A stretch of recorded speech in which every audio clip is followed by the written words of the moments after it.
기종, 집안의 수입원 이런 분들이 주로 드는 게 종신보험입니다. 그래서 피보험자가 사망 후 유족의 생활보장을 목적으로 하는데 여기 이제 피보험자가 나왔어요. 피보험자.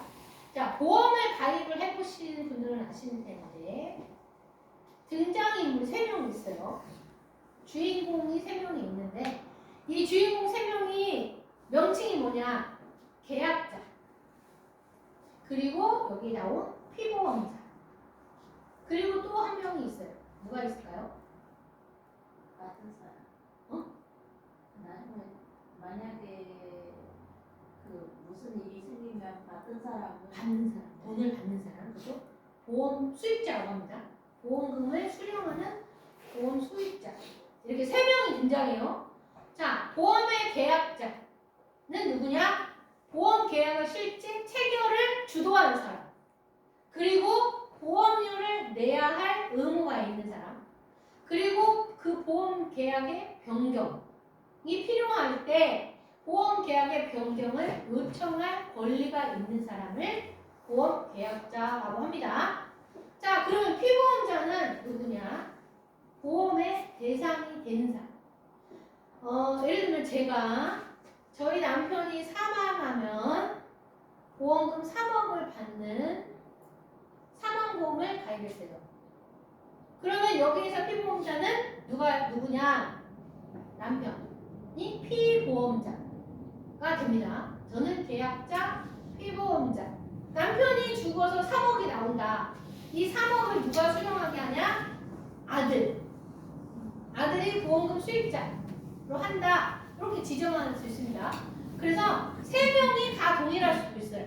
사망보험이 아닌 이상 내가 아파서 병원비나 수술비를 내가 그동안 보험료를 내고 수술비나 병원비 이런 거를 내가 받으려고 내가 보험금도 받고 내가 보장의 대상도 되고 이런 보험 3명이 다 동일할 수도 있고 3명이 다 다를 수도 있고 계약자, 피보험자 같을 수도 있고 수익자만 다를 수도 있고 여러 가지로 보험 계약을 체결할 수 있는데 정기보험은 이런 일정 기간만 보장하는 5년짜리, 짧게 3년짜리 이런 보험들을 정기보험이라고 합니다. 실손보험하고 정액보험의 차이는 뭐냐? 이게 실비보험을 많이 가입하시잖아요. 실비보험은 한 개 정도는 실비보험은 하나만 들으면 돼요. 여러 개 들을 필요도 없어요. 그냥 중복 보장이 안 되기 때문에 한 개만 들으면 되는데 실비보험을 들어놓으면 좀 마음이 편안하죠. 내가 혹시나 아프거나 다치거나 병원비가 많이 들어갈 때 내가 매달 한 3만원에서 5만원 정도의 소정의 보험료를 계속 내면 큰 병이 생기거나 수술이 필요할 때 큰 병원비가 들어갈 때 보험회사에서 비용을 지불하는 거기 때문에 실비보험을 하나 정도는 들어두면 좋은데 정액보험하고 실비보험의 차이는 정액은 특정한 질병 및 사고, 암보험 이런 보험 그런 거기 때문에 특정 질병에는 고액을 보장해 줍니다. 그러나 자잘자잘한 예를 들면 아파서 병원에 갔더니 장염이래요. 그래서 한 이틀간 정도 입원이 필요하고 주사도 맞아야 되고 치료도 해야 됩니다. 그러면 그럴 때는 어떤 보험이? 실비보험이 좋죠. 정액보험, 암보험, 암 말고는 다른 보험 보장이 안 되는. 그러나 지금은 암보험이지만 암보험에다가 일부 실비보험도 넣을 수 있고 실비보험이지만 암보장도 일부 넣을 수 있고 이렇게 결합해서 설계를 할 수 있는 보험의 상품들이 많이 있어요. 만약에 어떤 분이 나는 실비 따로 암보험 따로 사망보험 따로 이렇게 가입하겠다라는 것보다는 만약에 암보험이 있다 그러면 그 암보험에다가 특약으로 실비보험도 일부 넣을 수 있고 사망보험도 넣을 수 있다 그러면 그렇게 한 번에 묶어서 보험을 가입하는 게 보험료를 저렴하게 가입하는 방법입니다. 그래서 혹시나 그렇게 여러 가지의 보험을 특약으로 특별한 약관으로 넣어서 설계할 수 있다라고 하면 그렇게 하는 게 유리하다. 그래서 5분만 쉬었다가 다시 시작하도록 하겠습니다. 원금 손실이 없으니까 은행에 매달 저축을 해가지고 이거를 내가 뭐 한 50세까지, 60세까지 저축을 꾸준히 해서 이 돈으로 노후를 대비하겠다도 방법이 있을 수 있죠. 그런데 은행의 금리는 변동을 하잖아요. 내가 가입을 새로 할 때마다. 내가 예를 들면 3년이 제일 길어서 3년 단위로 계속 돈을 모아요. 모으고 굴리면서 그 돈을 이제 연금을 목적으로 저축을 하는데 은행에서 주는 금리는 계속 변동합니다. 어쩔 때는 뭐 3% 줬다가 어쩔 때는 2% 떨어졌다가 또 어쩔 때는 또 더 2% 떨어졌다가 또 금리가 높아지면 또 이렇게 되는데 보험의 경우는 어떠냐? 내가 가입할 때 보험회사가 금리의 수준을 정해줍니다. 그런데 정해주는 정하는 금리가 은행의 금리보다 일단 더 높아요. 그리고 최저 보증이라는 이유를 보증을 해줘요. 그러니까 시중의 금리가 만약에 뭐 1% 밑으로 떨어져서 은행의 금리는 1%대라도 보험은 최저 보증은 내가 3%로 해주겠다라고 하면 만약 시중 금리가 1%로 떨어져도 3%는 보증을 해주는 거예요. 보장을.